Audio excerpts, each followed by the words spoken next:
From beautiful Del Mar Country Club, Go TV presents your International Diamond Cup featured foursome. And welcome to the Del Mar Country Club here in beautiful Rancho Santa Fe. We are thrilled to bring you the coverage of the West-Southwest International Diamond Cup. I'm Dave Benz alongside Chris Walkie. And Chris, we were on the practice range with these guys this morning. I got to tell you, I was impressed. A number of players with some pretty impressive swings. Hey, there's a lot of good players. There's some guys that aren't quite as good. I tried to help all those players out today. Some of them got a lot better. I expect some good shots today, but obviously there's going to be a few bad ones on this hole. Yeah, I think you're being kind. I think we're going to see a number of bad ones. But the good news is, to look at this hole, it doesn't appear to be the toughest hole at Del Mar, but I got to ask you, it looks deceiving. Yeah, it looks like deceiving. This hole plays downhill. There's a lot of wind coming up out of the canyon from the ocean. It's going to be very difficult for the players to pick the right club. So they need to pick the right number, get the yardage, and trust their swing. If there is some good news, it appears there's a favorable pin placement here today on the par 312. And time now to meet our featured foursome. It's George Butler paired with Justin Fink and David Orschlin alongside David Spinner. They're all standing by with Jill Carlson up on the tee box. All right, thanks, Dave. Unfortunately, I'm with a very shy group of golfers right here, as you can tell. And Cousin Eddie, how you playing these days?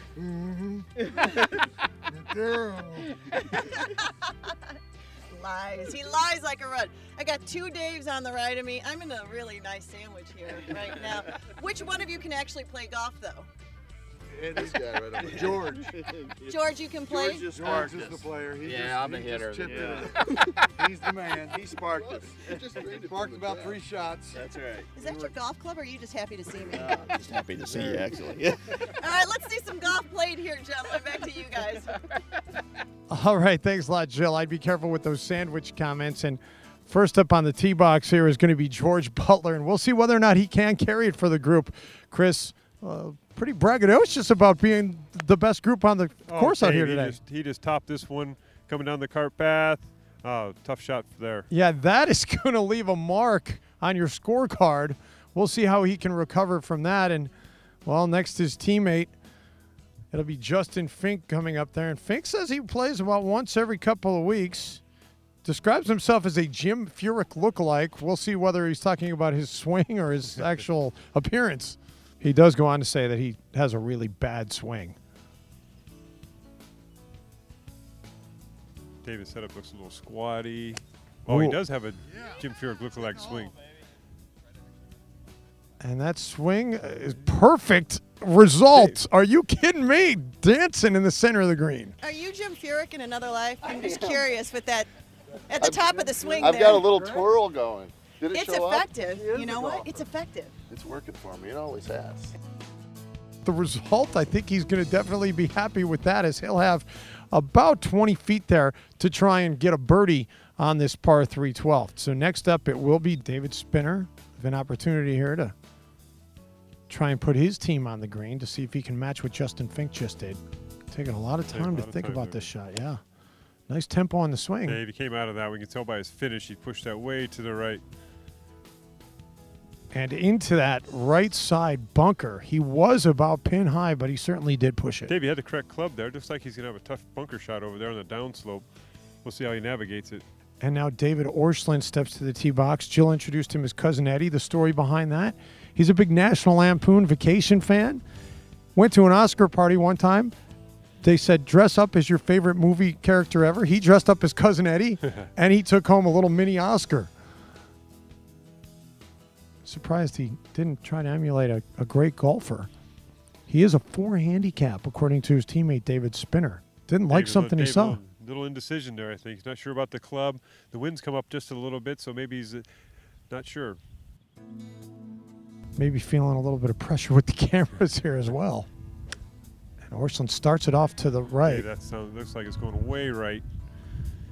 Yeah, that went way right, and then it did come back. I think the wind helped that one a little bit because that was way to the right. Wind's kicked up a little bit. And look at that. He is pin high with a lot of work to do, but from where that ball started out, Chris, that is an amazing shot. And as they make their way down towards the green, let's get it over to Tim Morris, who chatted a short time ago with Mike Cirilli. Thank you very much, Dave. I'm with Mike Cirilli, VP Marketing of International Truck. And Mike, every year this is a great event, but this year you're off to a terrific start. What a day, huh?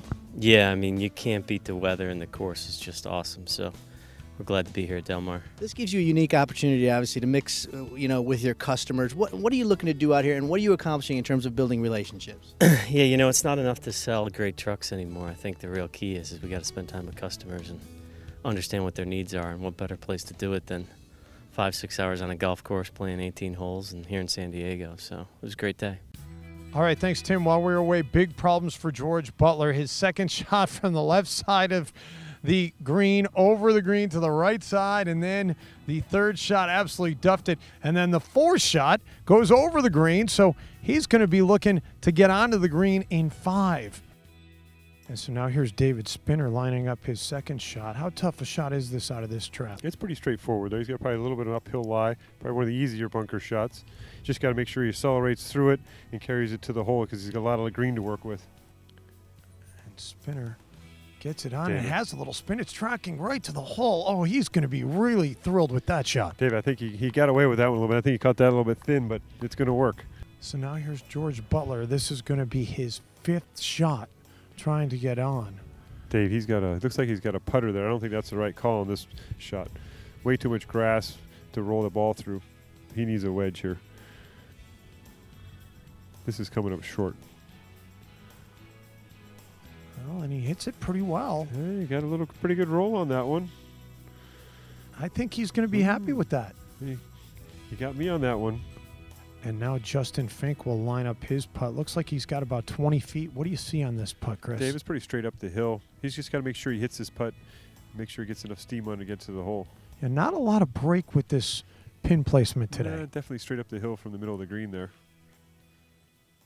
Oh, he kept his head down nicely. The putt's tracking. Oh, just misses it on the left side of the cup. Oh, we've only seen one birdie on this hole so far today. He had a great opportunity to make a second, and he's going to think about that. In the meantime, David Orscheln lining up his birdie try, and his caddy showed him a line of about a foot to the left of the cup. You like that line? I like that line, yes. There's more break there than it looks from the camera. And he's taking a lot of time thinking about this putt. Dave definitely needs to speed up that routine. There's way too much time. A lot of wrists on that putt. That's what I say. A lot of wrists. And leaves it well short. He's still got some work to do to card out this par. And so now George Butler will look to finish out here. He's going to try to get a 6. If he can get this putt to drop. And indeed, he does card a 6 here on the par 3 12th. And, well, he was saying he was the best golfer on the tee box. If you're counting score the opposite way, I guess that does stand. Yeah, that was a tough hole for him. So now Orscheln to try and finish out his par. Anything tricky on this putt? Dave, that stroke he makes when he flips those wrists can be kind of tough on those short putts. Oh, and he pushes it just to the left of the cup. Dave, when golfers do that, they break their wrist down and the left wrist breaks down. That's going to happen every time. You're going to miss it to the left. And Spinner finishes out the par, so their team will take a par here on this hole. And now Justin Fink will try to match that.